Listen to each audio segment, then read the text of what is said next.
Europe, époque glaciaire. Ses semblables se sont épanouis ici pendant plus de 200 000 ans. Et puis soudain, il a disparu. L'homme de Néandertal. Ces êtres du passé alimentent aujourd'hui un débat sur l'humanité elle-même. L'homme de Néandertal s'est-il éteint? Ou bien est-il devenu l'un d'entre nous?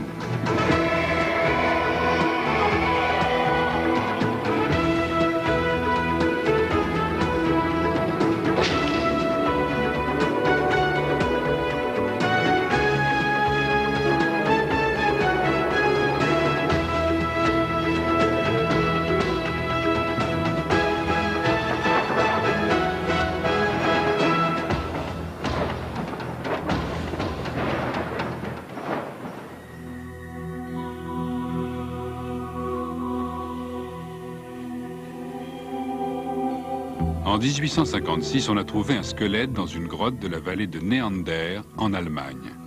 Plus évolué qu'un singe, mais pas encore totalement humain.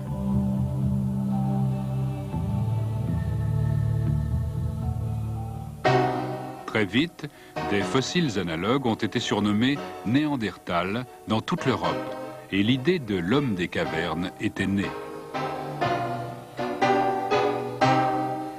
Stupide et sauvage, dépourvu de la moindre beauté et de tout sens moral, c'est ainsi qu'on dépeignait les hommes de Néandertal jusqu'au cœur du XXe siècle. Aujourd'hui encore, leur nom est synonyme de bestialité.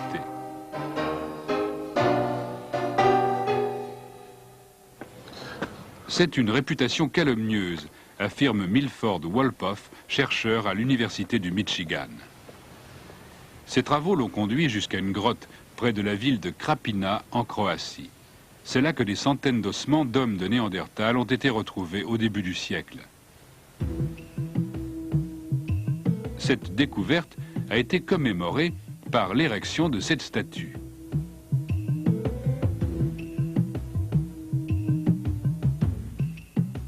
Elle représente une famille de Néandertal qui plaît aux visiteurs, mais pas à Wolpoff.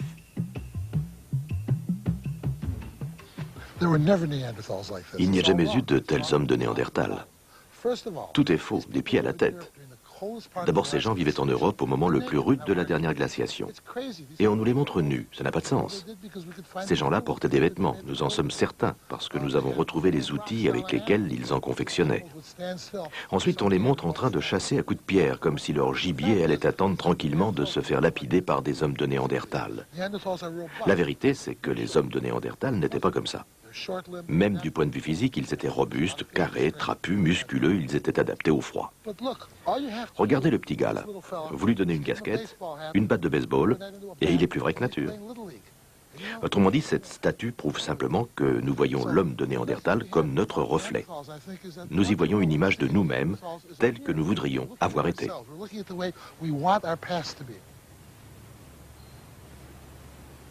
Il semblerait que les premiers hommes de Néandertal soient issus d'ancêtres plus primitifs, voici 200 000 ans.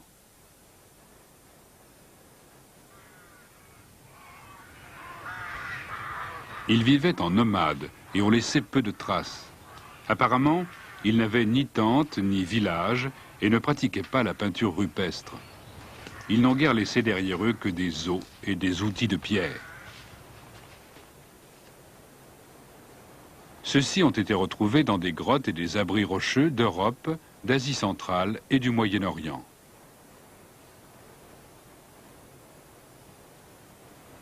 Mais nous aurions du mal à reconnaître le paysage qui s'étendait devant eux. La chape de la dernière ère glaciaire recouvrait le monde. Des glaciers de plus d'1 kilomètre d'épaisseur se déversaient du nord de l'Europe dans les plaines de France et d'Allemagne. Le mammouth et le rhinocéros à fourrure peuplaient l'Europe. L'anatomie des hommes de Néandertal fut façonnée par ce climat rigoureux. Leur nez imposant réchauffait et humidifiait l'air froid et sec. Leur corps trapu conservait efficacement la chaleur. Dotés de cerveaux légèrement plus gros que le nôtre, les hommes de Néandertal savaient aussi apprivoiser le feu, fabriquer des vêtements et tailler des outils de pierre.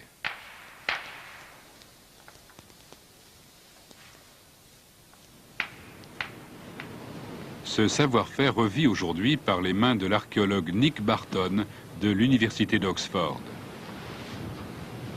En étudiant les outils néandertaliens, il a compris comment les fabriquer lui-même. Ils ont certes un air primitif, mais ils exigent une connaissance artisanale de la pierre et une certaine dextérité. Voilà quelques pierres qui font office de masse et qui me servent à tailler le silex. Le silex est très coupant, plus coupant que l'acier.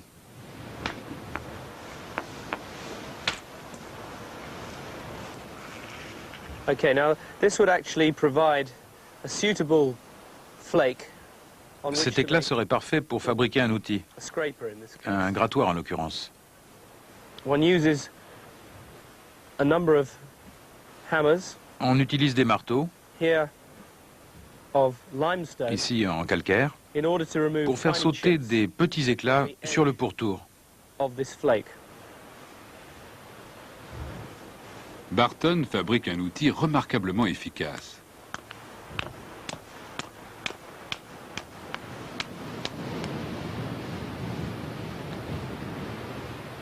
Right, well this is the scraping. Voilà le bord tranchant. These sorts of tools we think Nous we pensons use que for ce genre processing d'outil or working était hides. utilisé à des travaux de tannerie.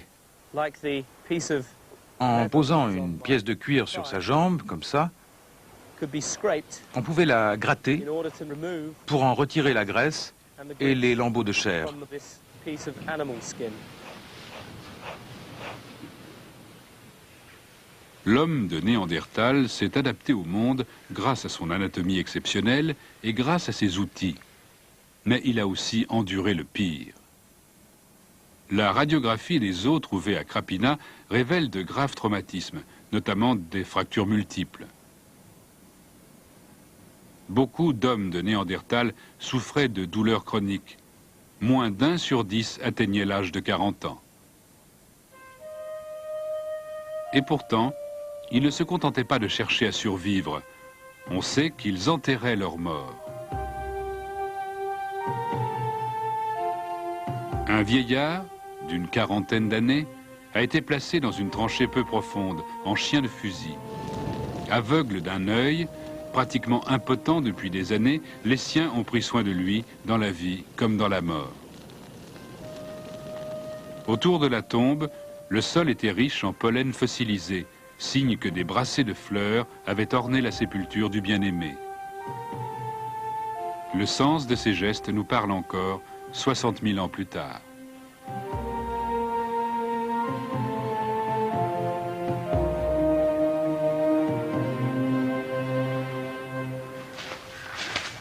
Bien que très rustique dans son mode de vie, l'homme de Néandertal avait quelques comportements tout à fait semblables aux nôtres.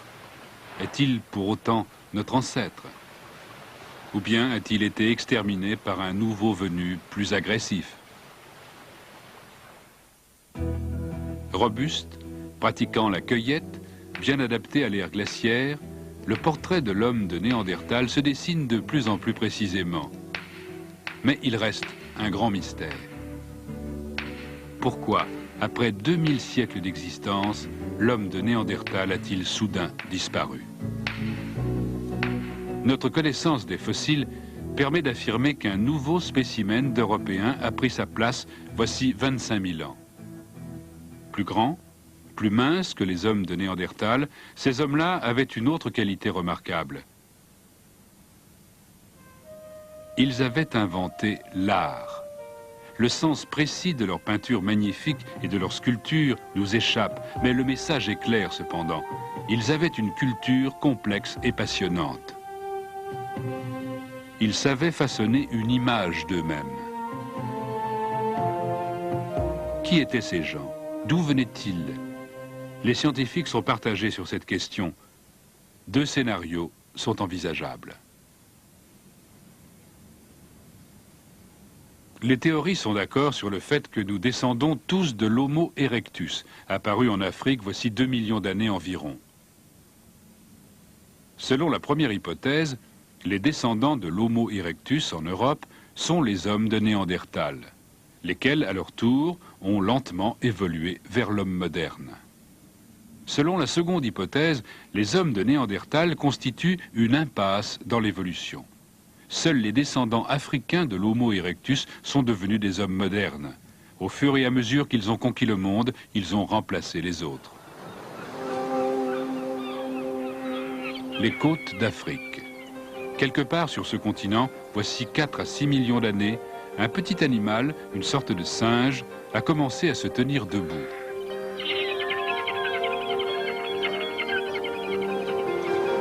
Il y a 1,5 million d'années, son descendant, l'Homo erectus, s'est mis en chemin et a quitté l'Afrique. Pendant la dernière ère glaciaire, Gibraltar abrita des hommes de Néandertal, puis des Homo sapiens, c'est-à-dire l'homme d'aujourd'hui. La grotte de Gorham recèle peut-être des indices sur la transition entre ces deux groupes. Cette perspective a attiré une équipe de paléontologues et d'archéologues, parmi lesquels Christopher Stringer du Muséum d'histoire naturelle de Londres. Il espère trouver la trace d'un véritable fossé culturel entre les deux espèces. L'Homo sapiens avait une organisation sociale beaucoup plus complexe et l'art faisait partie de cette vie sociale plus élaborée, de cette adaptation plus structurée. Je crois que les Homo sapiens étaient capables de regarder loin devant et loin derrière dans le temps, contrairement à l'homme de Néandertal qui vivait principalement dans l'instant présent. Les Homo sapiens avaient élaboré une mythologie, des histoires, une tradition concernant le passé. Concernant l'avenir, ils étaient capables de faire des projets et parfois de les planifier sur des années. Le site de Gorham regorge de données sur les 100 000 dernières années. Il y a de nombreuses preuves de la présence de l'homme de Néandertal, mais aussi de l'Homo sapiens. Est-ce que nous pouvons situer le passage de relais entre l'un et l'autre?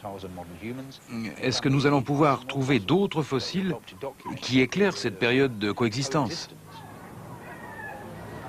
Les premiers hommes anatomiquement comparables à nous sont apparus en Afrique puis au Moyen-Orient il y a plus de 100 000 ans.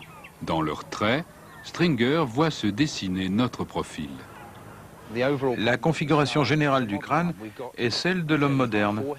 Un front relativement grand, un crâne rond, plutôt haut, une face large et plate. Une fois encore, c'est ce visage que l'on trouve pourtant dans le monde des premiers hommes. Selon Stringer, ces premiers hommes ont finalement migré vers l'Europe pendant l'ère glaciaire. Il y a 400 000 ans, 2 clans rivaux se sont peut-être affrontés dans ce champ de neige. Je ne vois aucune raison de penser que les hommes de Néandertal ne sont pas entrés en contact avec ces nouveaux venus. Rien ne s'y oppose. Ils ont pu faire des échanges dans certains domaines. Il y a même peut-être eu des croisements. Mais au bout du compte, les hommes de Néandertal ont disparu. Ils étaient en Europe depuis 200 ou 300 000 ans et l'arrivée de ces intrus a sonné leur glas. Rien n'a été simple dans le passage de l'homme primitif à l'homme plus évolué. L'évolution est comme un jeu de hasard. On peut décrire l'évolution de l'humanité sur les 2 derniers millions d'années comme une distribution de cartes à jouer. C'est l'Afrique qui donne et la table de jeu, c'est le reste du monde. Il y a environ 2 millions d'années, l'Homo erectus est apparu en Afrique. Un demi-million d'années plus tard, on le trouve en Extrême-Orient. Il y a 1 million d'années, il est présent en Europe. Ensuite débute 1 million d'années d'évolution dans chacune de ces régions. En Europe, par exemple, elle débouche sur l'homme de Néandertal, à Gibraltar, dans le reste de l'Europe et au Moyen-Orient. Mais en Afrique, l'évolution a suivi un chemin différent. C'est là que se développe, il y a 100 000 ans, l'Homo sapiens, c'est-à-dire l'homme moderne.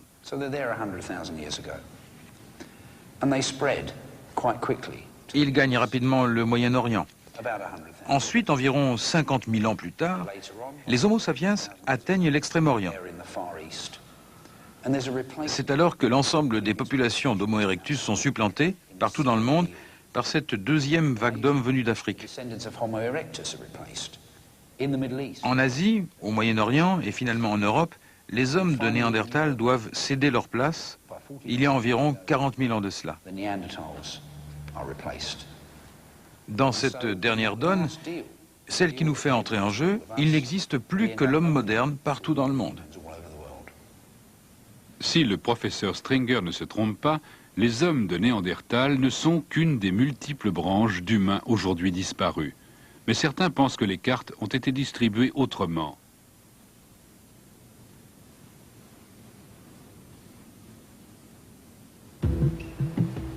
La Terre a tendance à gommer notre passé.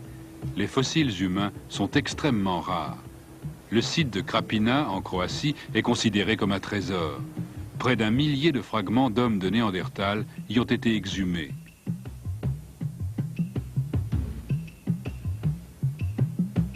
Depuis 20 ans, Milford Wolpoff étudie les fossiles de Krapina à la recherche d'indices sur le sort exact de l'homme de Néandertal.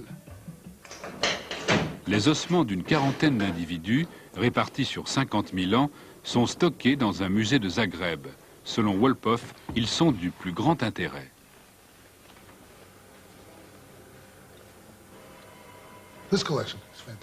La collection de ce musée est fantastique. Il n'y en a pas de comparable. Ce qui rend Krapina si parlant, c'est l'amoncellement au fil des siècles, d'une manière très constante, des mêmes éléments de squelette. Ainsi, on voit clairement les modifications qui se sont produites. À Krapina, on trouve déjà des caractéristiques morphologiques qui sont modernes. C'est vrai qu'elles sont rares. Néanmoins, elles démontrent que le potentiel génétique de ces hommes permettait l'évolution vers l'homme moderne. Je vais vous montrer exactement ce que je veux dire quand j'affirme que les variations décelées à Krapina annoncent l'homme moderne. Regardez ces arcades sourcilières d'hommes de Néandertal. Vous voyez cette partie épaisse au-dessus des orbites. Elle est courante chez l'homme moderne. Ce crâne date de 3000 ans environ. On voit qu'il présente les mêmes arcades sourcilières épaisses, mais elles se sont considérablement affinées sur les côtés. Elles restent épaisses au milieu, mais pas sur les côtés. À Krapina, on trouve les deux types d'arcades. Je vais vous montrer, en partant d'un type d'arcade épaisse, quelles sont les similitudes.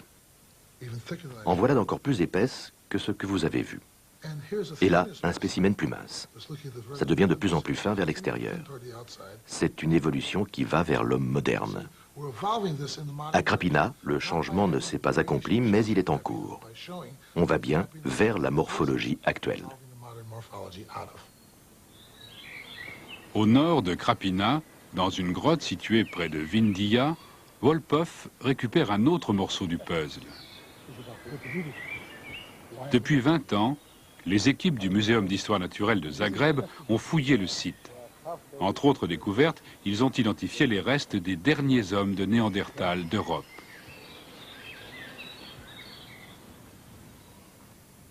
Ces os sont moins robustes que ceux trouvés à Krapina.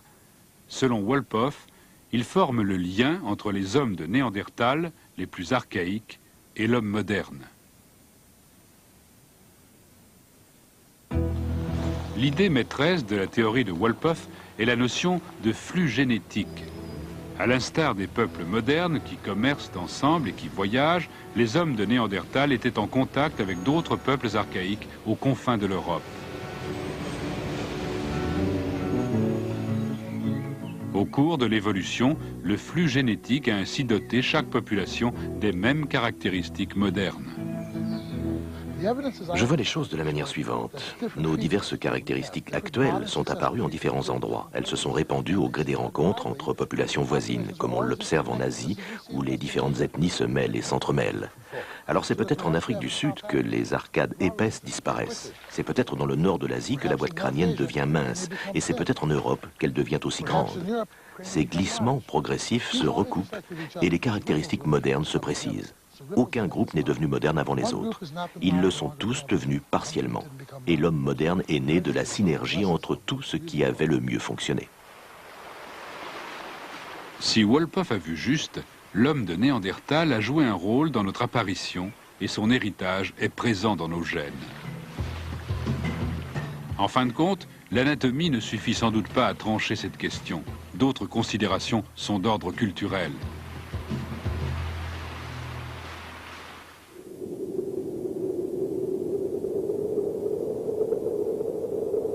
Extinction ou intégration. Le sort de l'homme de Néandertal reste à déterminer. Une chose est sûre, vers 40 000 avant Jésus-Christ, une révolution a commencé. Une révolution technologique qui a débuté en Europe.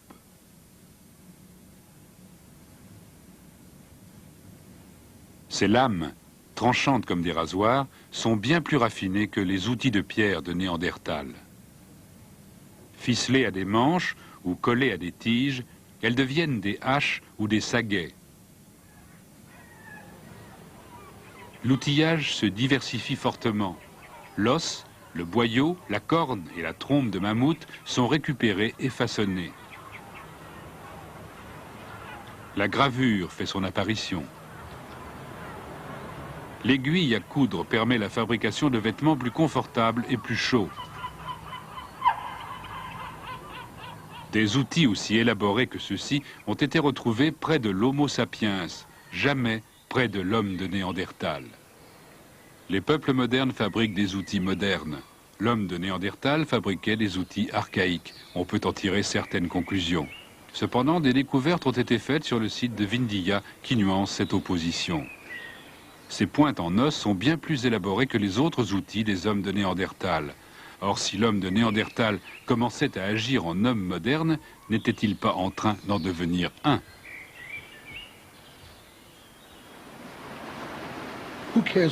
Peu importe le détail exact des techniques employées, ces gens commencent à se montrer capables de comportements modernes. Qui dit évolution, dit changement. Nous avons évolué à partir de créatures qui n'étaient pas nous. Il est plus commode de croire que l'humanité est née en un éclair, qu'elle est née brusquement, ou même qu'elle a toujours existé. C'est plus facile que d'imaginer une espèce déjà humaine, mais pas encore à notre image, qui nous aurait légué des gènes déterminants. À moins que les hommes de Néandertal n'aient été submergés par des nouveaux venus, mieux équipés, plus habiles à la chasse et maîtrisant peut-être un langage et une vie sociale plus complexes. Juste avant de disparaître, les hommes de Néandertal avaient commencé à changer de comportement. Mais je crois que cela résulte de l'influence et de la présence d'Homo sapiens. Il est possible que les hommes de Néandertal aient ressenti un certain stress face à ces nouveaux venus et aient été contraints de rivaliser avec eux. Il est possible aussi qu'ils aient échangé des biens. Autrement dit, l'homme de Néandertal s'est montré capable de certains progrès, mais en l'occurrence, ces progrès furent trop limités pour empêcher sa disparition.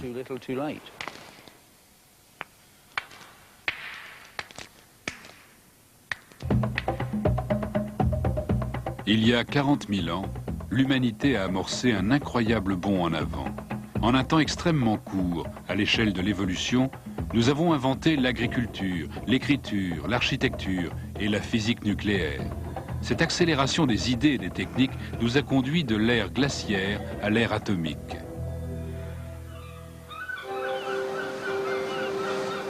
Après des débuts timides, nous sommes devenus, pour le meilleur et pour le pire, l'espèce animale la plus exceptionnelle de la Terre. L'énigme de nos origines pousse des scientifiques à revenir au fond des grottes, à rouvrir des tombes antiques pour répondre à ces questions. Qui sommes-nous? D'où venons-nous? Qu'est-ce qui fait de nous ce que nous sommes?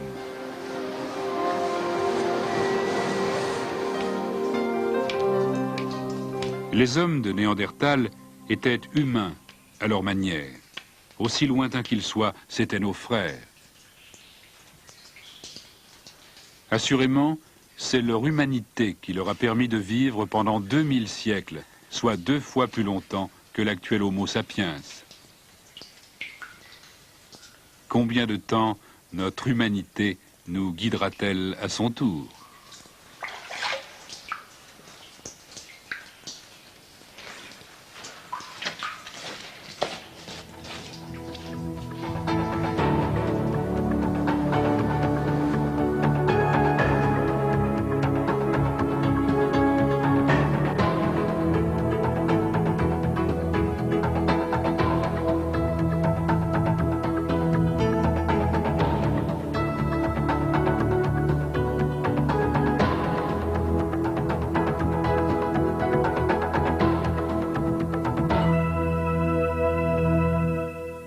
scientifiques sont partagés sur cette question.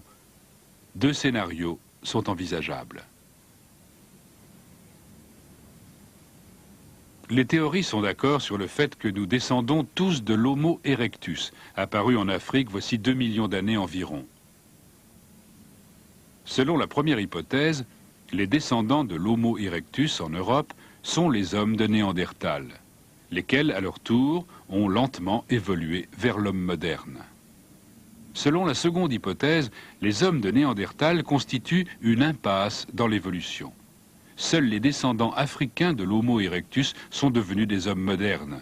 Au fur et à mesure qu'ils ont conquis le monde, ils ont remplacé les autres. Les côtes d'Afrique. Quelque part sur ce continent, voici 4 à 6 millions d'années, un petit animal, une sorte de singe, a commencé à se tenir debout.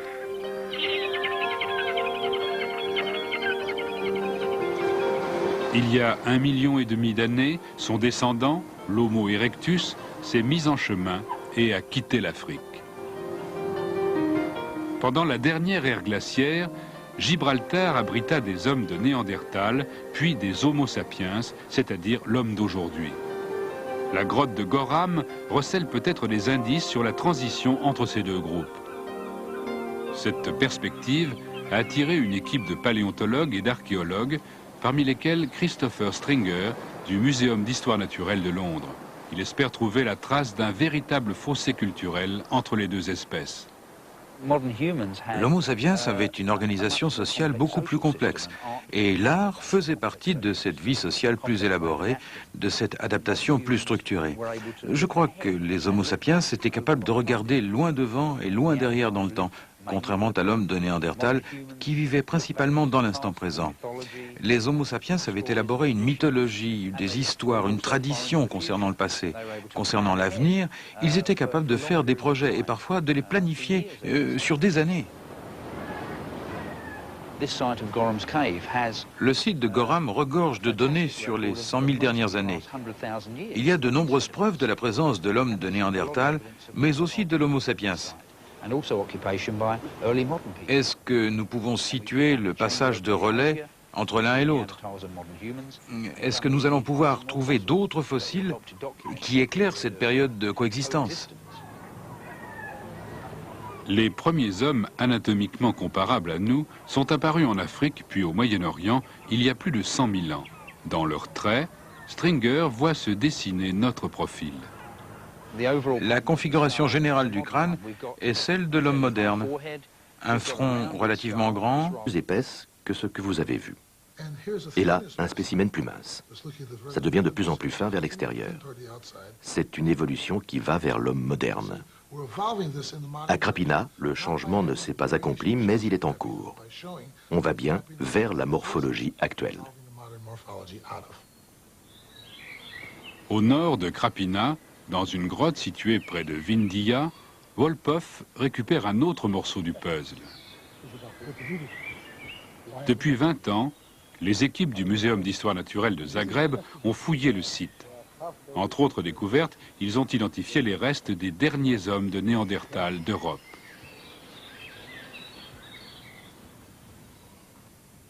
Ces os sont moins robustes que ceux trouvés à Krapina. Selon Wolpoff, ils forment le lien entre les hommes de Néandertal, les plus archaïques, et l'homme moderne. L'idée maîtresse de la théorie de Wolpoff est la notion de flux génétique. À l'instar des peuples modernes qui commercent ensemble et qui voyagent, les hommes de Néandertal étaient en contact avec d'autres peuples archaïques aux confins de l'Europe. Au cours de l'évolution, le flux génétique a ainsi doté chaque population des mêmes caractéristiques modernes. Je vois les choses de la manière suivante. Nos diverses caractéristiques actuelles sont apparues en différents endroits. Elles se sont répandues au gré des rencontres entre populations voisines, comme on l'observe en Asie, où les différentes ethnies se mêlent et s'entremêlent. Alors c'est peut-être en Afrique du Sud que les arcades épaisses disparaissent. C'est peut-être dans le nord de l'Asie que la boîte crânienne devient mince. Et c'est peut-être en Europe qu'elle devient aussi grande. Ces glissements progressifs se recoupent et les caractéristiques modernes se précisent. Aucun groupe n'est devenu moderne avant les autres. Ils le sont tous devenus partiellement. Et l'homme moderne est né de la synergie entre tout ce qui avait le mieux fonctionné. Si Wolpoff a vu juste, l'homme de Néandertal a joué un rôle dans notre apparition et son héritage est présent dans nos gènes. En fin de compte, l'anatomie ne suffit sans doute pas à trancher cette question. D'autres considérations sont d'ordre culturel.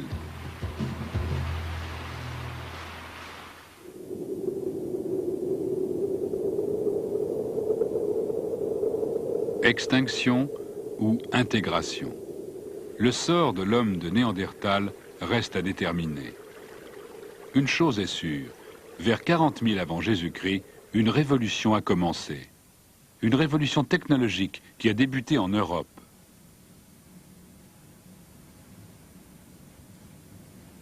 Ces lames, tranchantes comme des rasoirs, sont bien plus raffinées que les outils de pierre de Néandertal, des derniers hommes de Néandertal d'Europe.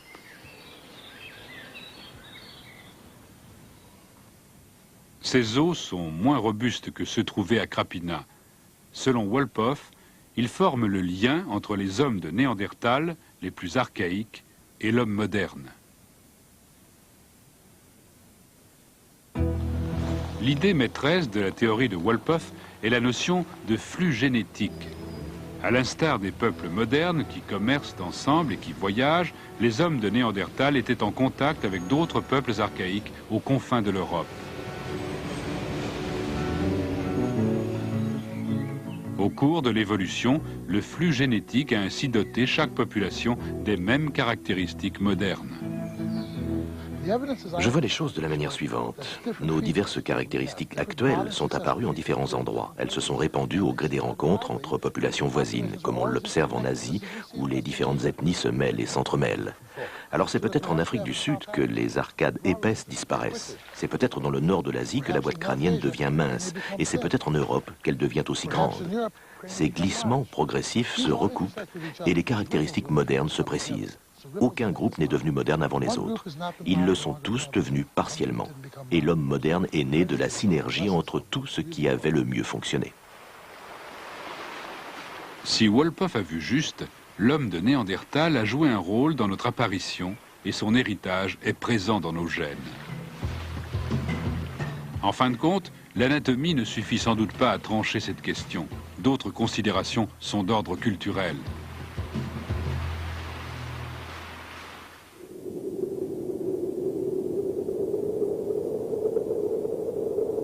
Extinction ou intégration. Le sort de l'homme de Néandertal reste à déterminer. Une chose est sûre, vers 40 000 avant Jésus-Christ, une révolution a commencé. Une révolution technologique qui a débuté en Europe.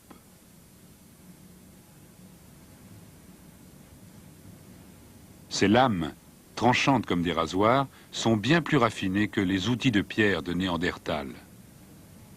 Ficelées à des manches ou collées à des tiges, elles deviennent des haches ou des saguets.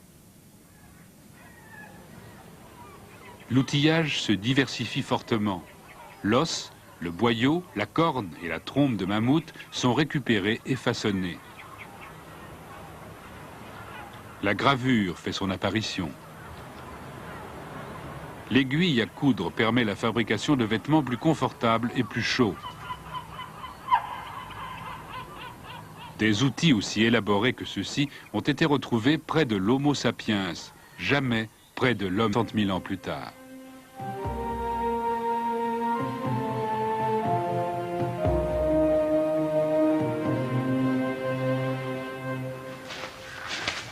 Bien que très rustique dans son mode de vie, l'homme de Néandertal avait quelques comportements tout à fait semblables aux nôtres.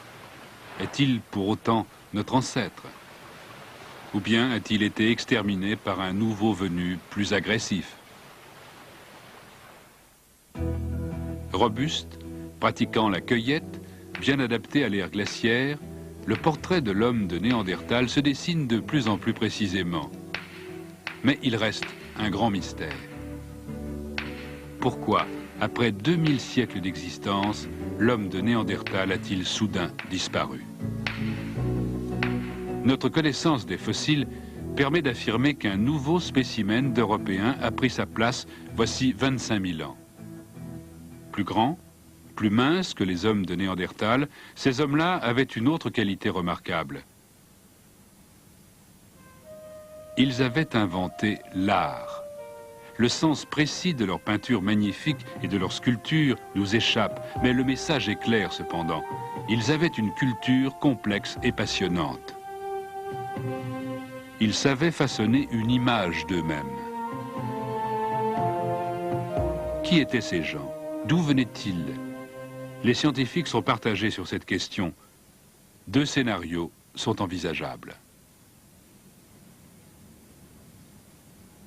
Les théories sont d'accord sur le fait que nous descendons tous de l'Homo erectus, apparu en Afrique voici 2 millions d'années environ.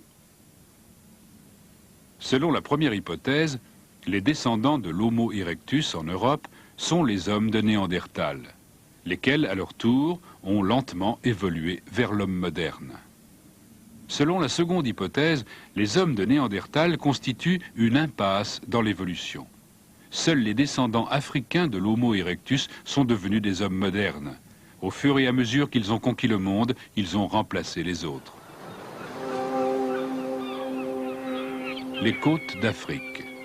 Quelque part sur ce continent, voici 4 à 6 millions d'années, un petit animal, une sorte de singe, a commencé à se tenir debout.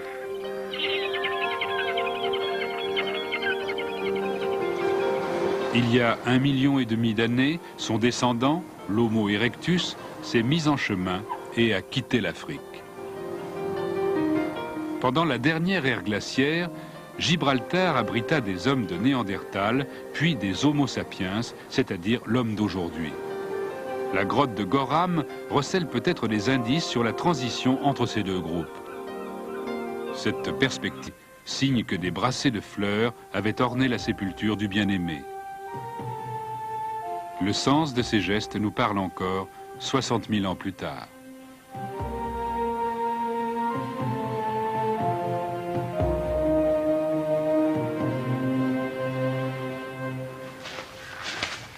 Bien que très rustique dans son mode de vie, l'homme de Néandertal avait quelques comportements tout à fait semblables aux nôtres. Est-il pour autant notre ancêtre? Ou bien a-t-il été exterminé par un nouveau venu plus agressif? Robuste, pratiquant la cueillette, bien adapté à l'ère glaciaire, le portrait de l'homme de Néandertal se dessine de plus en plus précisément. Mais il reste un grand mystère. Pourquoi, après 2000 siècles d'existence, l'homme de Néandertal a-t-il soudain disparu? Notre connaissance des fossiles permet d'affirmer qu'un nouveau spécimen d'Européen a pris sa place voici 25 000 ans. Plus grand, plus mince que les hommes de Néandertal, ces hommes-là avaient une autre qualité remarquable. Ils avaient inventé l'art. Le sens précis de leur peinture magnifique et de leur sculpture nous échappe, mais le message est clair cependant. Ils avaient une culture complexe et passionnante. Ils savaient façonner une image d'eux-mêmes. Qui étaient ces gens? D'où venaient-ils? Les scientifiques sont partagés sur cette question. Deux scénarios sont envisageables. Les théories sont d'accord sur le fait que nous descendons tous de l'Homo erectus, apparu en Afrique voici 2 millions d'années environ. Selon la première hypothèse, les descendants de l'Homo erectus en Europe sont les hommes de Néandertal, lesquels, à leur tour, ont lentement évolué vers l'homme moderne. Selon la seconde hypothèse, les hommes de Néandertal constituent une impasse dans l'évolution. Seuls les descendants africains de l'Homo erectus sont devenus des hommes modernes. Au fur et à mesure qu'ils ont conquis le monde, ils ont remplacé les autres. Les côtes d'Afrique. Quelque part sur ce continent, voici 4 à 6 millions d'années, un petit animal, une sorte de singe, a commencé à se tenir debout.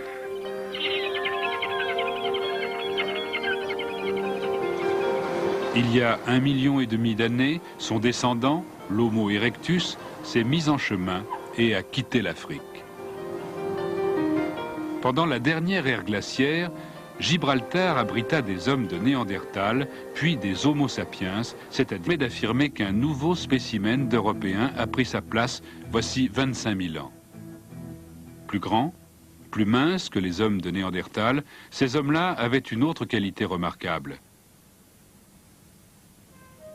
Ils avaient inventé l'art.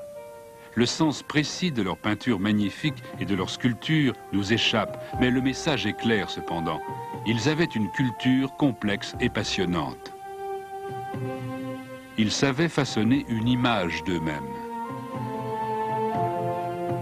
Qui étaient ces gens? D'où venaient-ils? Les scientifiques sont partagés sur cette question. Deux scénarios sont envisageables. Les théories sont d'accord sur le fait que nous descendons tous de l'Homo erectus, apparu en Afrique voici 2 millions d'années environ.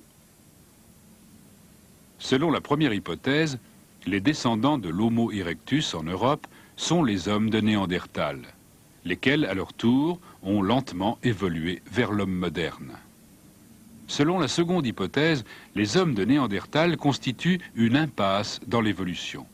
Seuls les descendants africains de l'Homo erectus sont devenus des hommes modernes. Au fur et à mesure qu'ils ont conquis le monde, ils ont remplacé les autres. Les côtes d'Afrique. Quelque part sur ce continent, voici 4 à 6 millions d'années, un petit animal, une sorte de singe, a commencé à se tenir debout.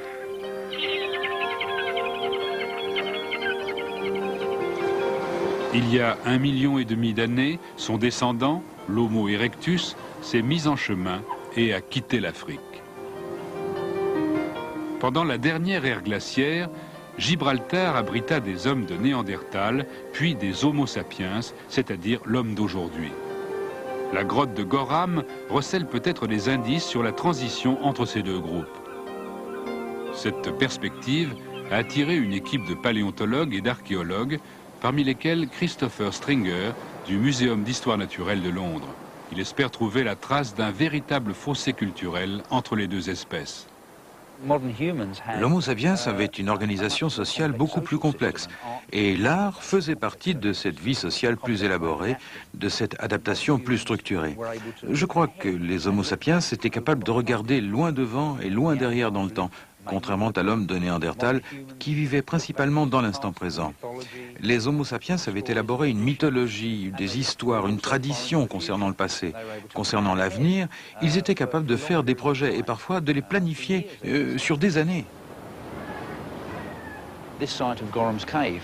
Le site de Gorham regorge de données sur les 100 000 dernières années. Il y a de nombreux